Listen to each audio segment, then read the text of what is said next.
Muito bem, pessoal, estamos de volta para mais um Papo de Peso, casa cheia hoje. Vamos falar sobre um disco aí, um álbum que é ícone, hein?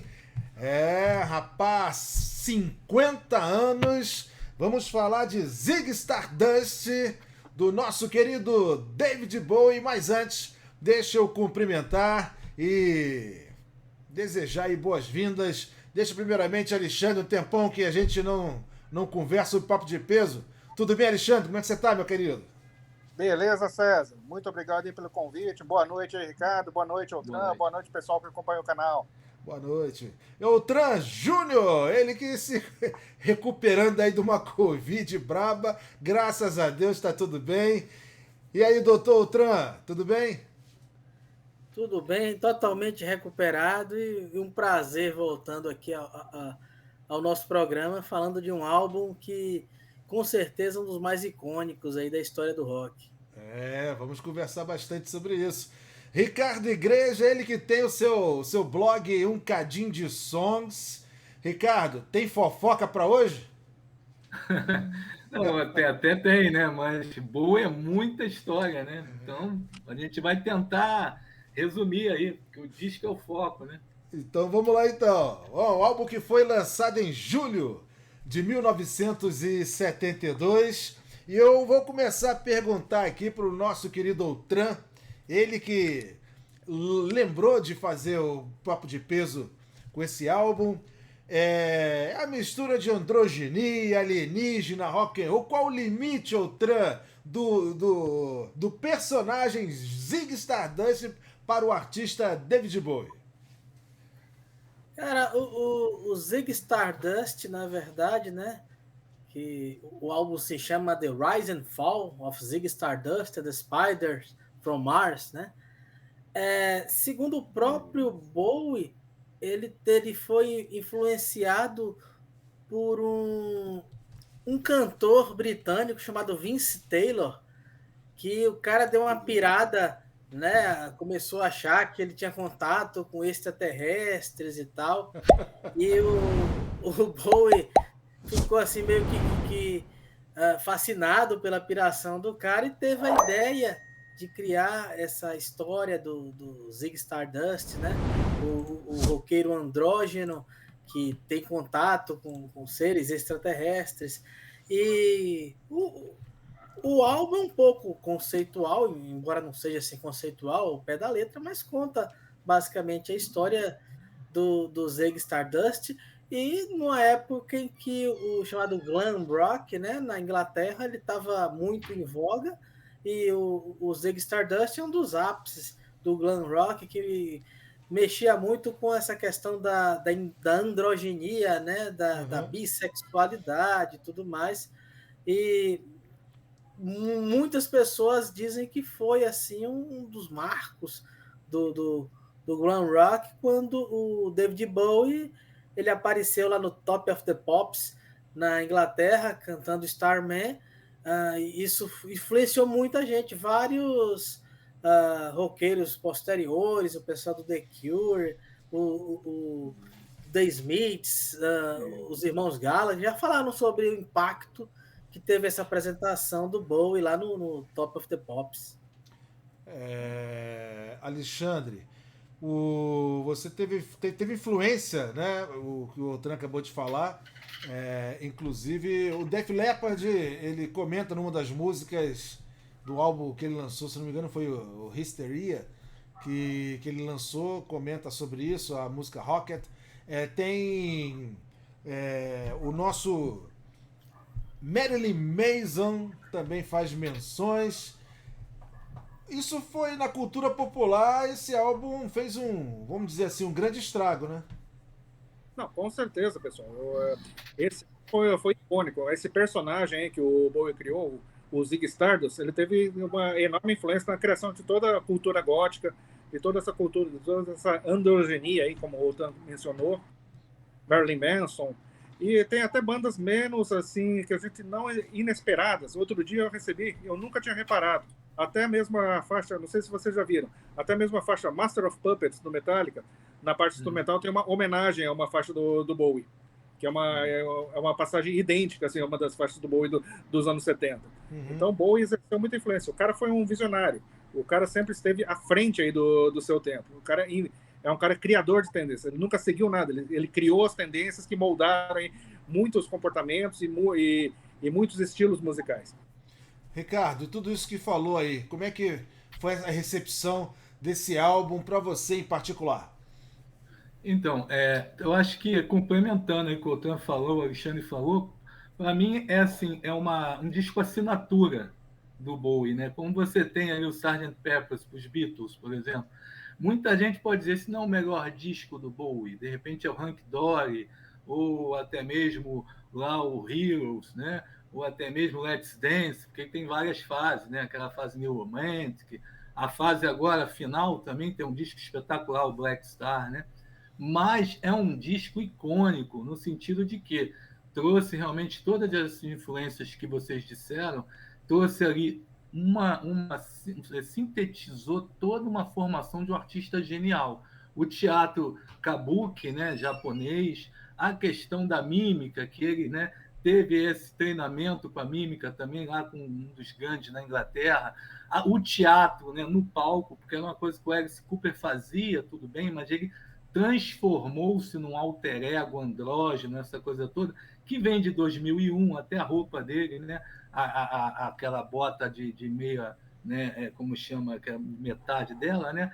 Então vem ali do 2001, do Laranja Mecânica, tem o Andy Warhol com a pop art, né? E o Lou Reed como inspiração lá nos Estados Unidos, além do próprio Iggy Pop, o nome Zig, né? Iggy Pop, ele também faz essa corruptela, né? Ele comentou numa entrevista que o Zig ele teve essa ideia de uma alfaiataria. Né? Ele estava dentro do trem, também passou... tinha uma isso, que com o esse nome Zig, mas ele também tem a questão do Iggy Pop como uma grande influência da performance que vem do Jagger também, do Iggy Pop, o Mark Bolan, que é um cara que era muito famoso, T-Rex, né, que traz o glam rock, né, com grande sucesso naquela época.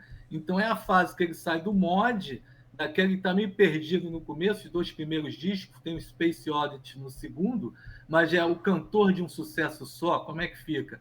Mas não, o que ele faz? Ele vai correr atrás de se reinventar. Ele vai aos Estados Unidos, né, tentar fazer uma turnê. Isso tem um filme agora em 2020 que a família não autorizou. Vocês podem buscar aí, mas quando ele vai aos Estados Unidos em 1970, tentar trabalhar lá com aquela saia masculina, ninguém entende ele, com aquele negócio, né? Imagina, lá no meio dos Estados Unidos, e volta, e lá ele compõe canções tanto para o Hank Dory quanto também para o Zig, né? E se reinventa depois dos discos The Man Who Sold the World e do próprio Hank Dory, é o 5º disco, trazendo esse alter ego que é o Zig Stardust. Ô, Tran, você que enfatizou bastante esse programa, nos Estados Unidos, como o Ricardo falou, ele não foi muito bem compreendido em 1972, início dos anos 70. Até a cultura entrar no Brasil, já que a gente não tinha internet, não tinha nada disso, demorou um pouquinho. Contigo, como foi a história desse álbum com o Tran Júnior? Cara, mas era mais um daqueles álbuns que a gente ouvia falar, mas não tinha. Quando era adolescente, não tinha acesso. Acho que a Rádio Fluminense aqui no Rio ajudou, por exemplo. Aí eu não sei na Bahia. Não tinha. Então aqui a gente, nos anos 80, por exemplo, os álbuns do Bowie dos anos 80 em diante, você até conseguia encontrar, mas os dos anos 70 eu só fui ter acesso já na era do CD, já nos anos 90, né?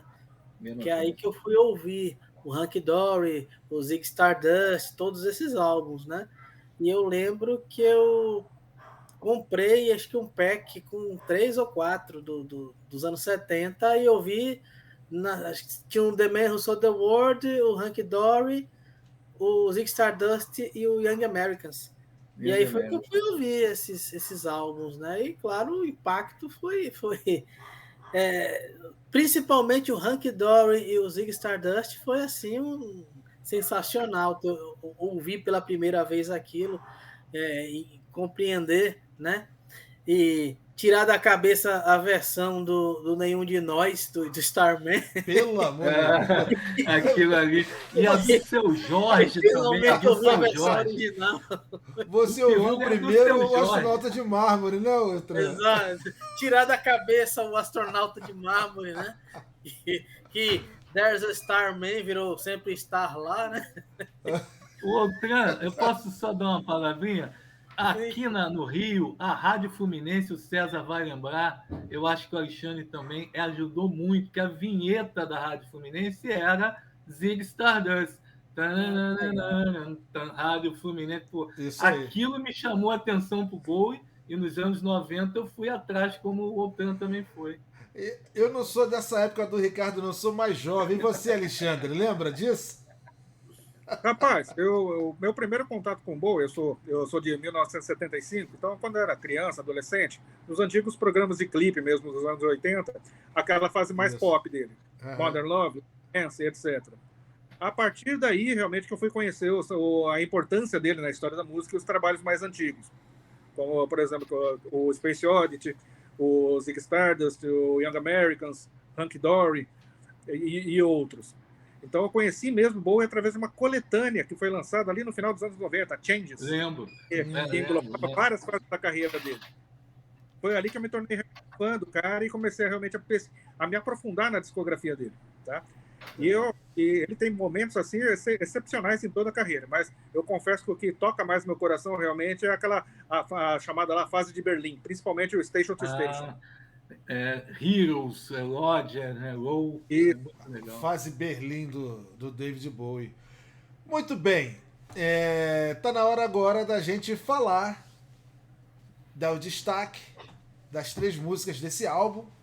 Eu sou o menos conhecedor do David Bowie, confesso, tá?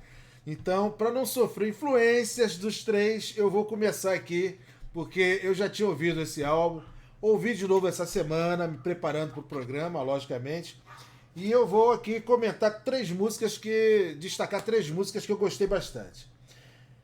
Cara, a primeira é Starman. Isso aí eu acho que é o concurso do álbum, né? Não pelo fato do Astronauta de Mármore, mas até por ser bem diferente do que o Nenhum de Nós gravou, a versão do Nenhum de Nós, né? Então, é Starman. Cara, tem o que eu achei muito, que lembrava muito os Beatles, que é o It Ain't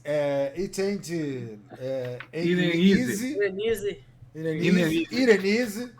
Muito parecido assim, meio Beatles. É uma cover do Ron Davis, mas é totalmente diferente com o Bowie, né? Isso.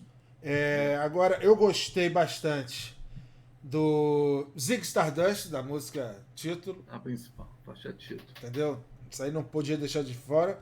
E aí eu não sei se vocês vão na mesma levada, mas uma música que eu achei legal, que é a última, que é o Rock and Roll Suicide. É uma música um pouquinho down, mas eu acho que é o tipo de música do Stardust, desse álbum que eu gosto. Da levada, como é que ela é feita, essa como ela é cantada.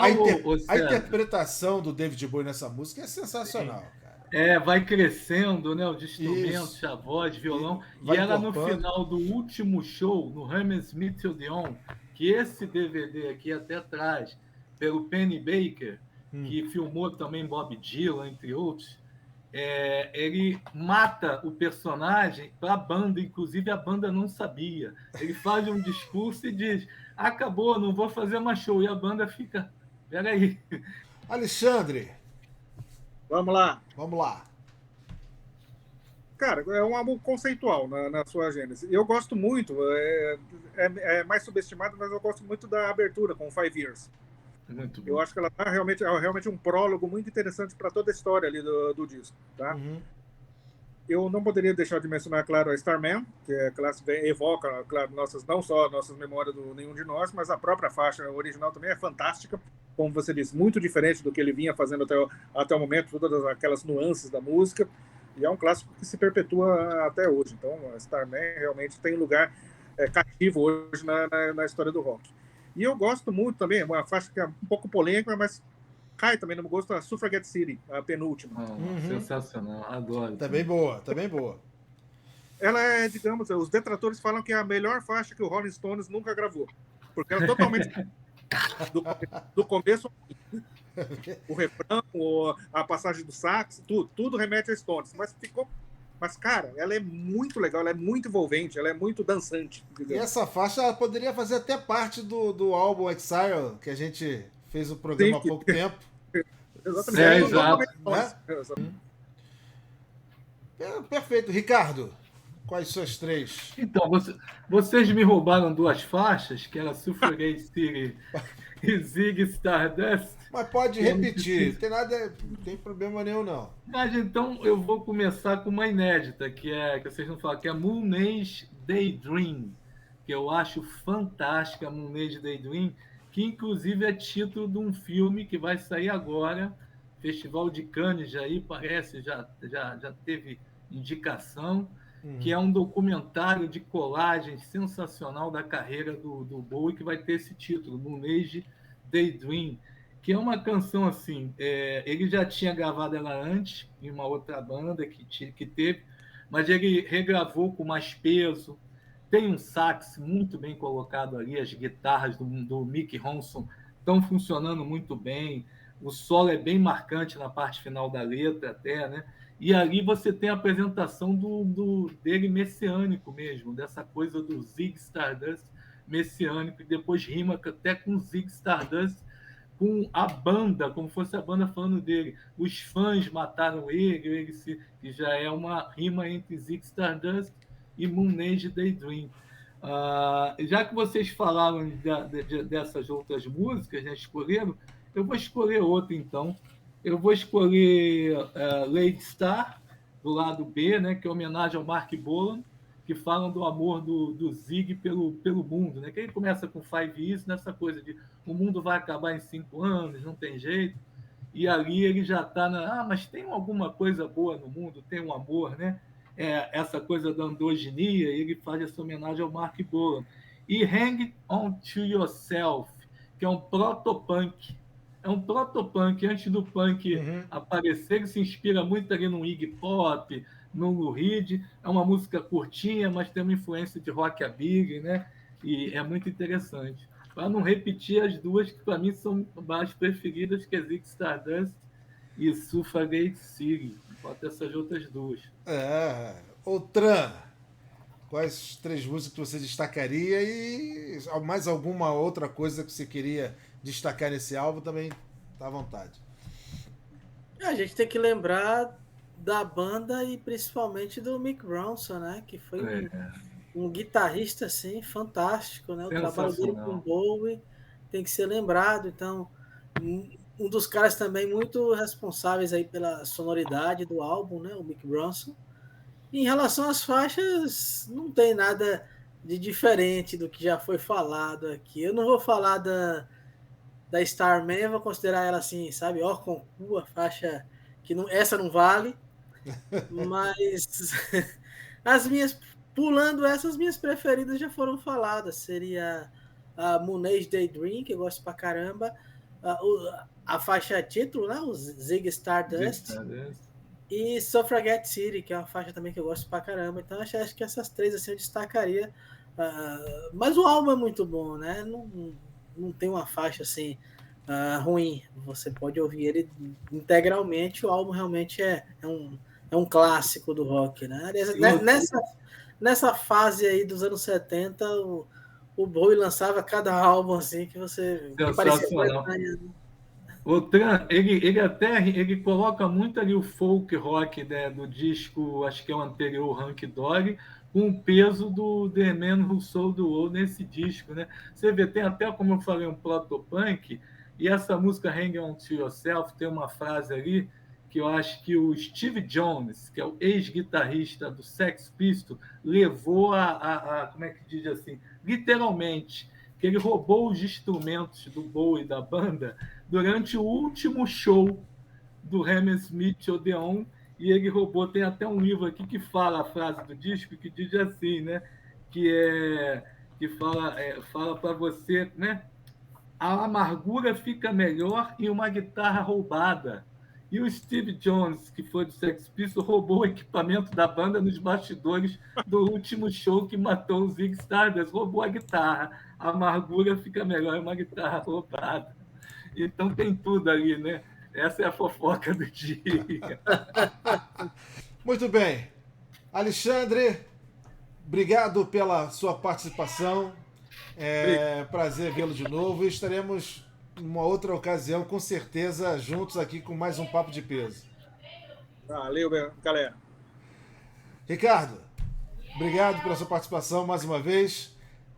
Faz o jabá aí, tem o blog Um Cadinho de Songs, não é isso? Um Cadinho de Sons é um blog desde 2011, tem alguma coisa lá esse ano escrita assim, eu falo de lançamentos, falo de gente nova aí que eu estou escutando, gente antiga também, livro, filme sobre música, e tem um podcast no Spotify que eu já abri um pouco mais, já comecei na pandemia, falando até de séries e de filmes, especialmente de séries, mas também tem música, lançamentos de todo mês. Eu parei em maio, junho lá, mas vou continuar, vou voltar a fazer esse mês mesmo um novo programa.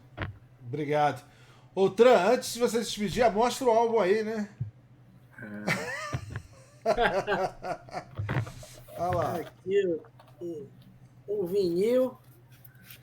É bonita essa capa aí, ô Tran. E olha colorido, né? Olha lá. É na frente do estúdio, né? Que aí eles fizeram mais estilizar nessa. Foi.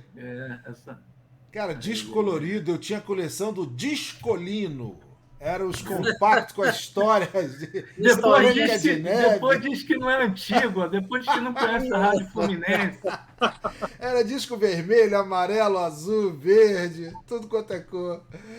Gente, obrigado a todos por mais um Papo de Peso. Lembrando que você gostou, compartilhe aí com os amigos, né? Escreva, compartilhe, acione o sininho, só assim, toda vez que o Papo de Peso subir, você vai ficar sabendo e vai acompanhar aqui os nossos programas. Eu e o Tran, a gente tem a gente participa do programa que é o Quebra ou Toca, que todo programa ele apresenta um álbum dessa maravilhosa coleção de vinil que ele tem e a gente conversa, não somente peso, né? Tem de vários estilos. A gente mostra aqueles álbuns que ninguém conhece, aqueles que... E você não vai achar em nenhum outro lugar. Dá uma de Flávio Cavalcante, é isso? Isso. Aí no final a gente decide se esse álbum quebra ou toca na cabeça de quem está assistindo a gente. Gente, um grande abraço, saúde e paz para toda a família. Obrigado, Alexandre. Valeu, valeu. Um abraço.